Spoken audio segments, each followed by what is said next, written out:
Hi, this is Adrian Larson, co-founder of Pathlight Investors, coming to you today with the Pathlight Insight. And today we're talking about that monthly jobs report, May monthly jobs report. Unfortunately, not a lot of positives coming off of this report. Jobs in the month of May, we created a net 69,000 jobs. That was well below the consensus expectation of 150,000.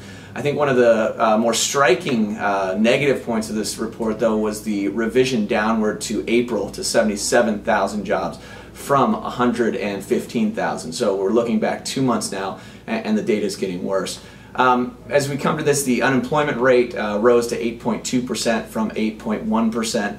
We tend not to focus on that unemployment rate here at Pathlight because we don't think that it's that relevant. It's more about the numbers that came through, and again, not a good report. Markets this morning were down roughly 2% on the news.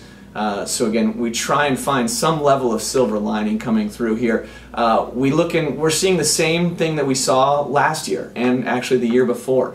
So this is a repeat. We're seeing a weaker jobs picture coming in the beginning of the summer months. At the end of the day, we still believe that the U.S. economy is going to be able to muddle through and actually continue to grow, and we should be able to see us come out of this slow patch as we move towards the end of the year.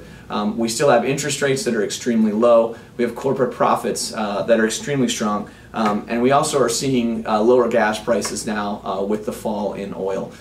So unfortunately, not a good day in the markets, but we're going to look ahead and see that the U.S. economy does have the power to sustain itself going forward. Thanks a lot.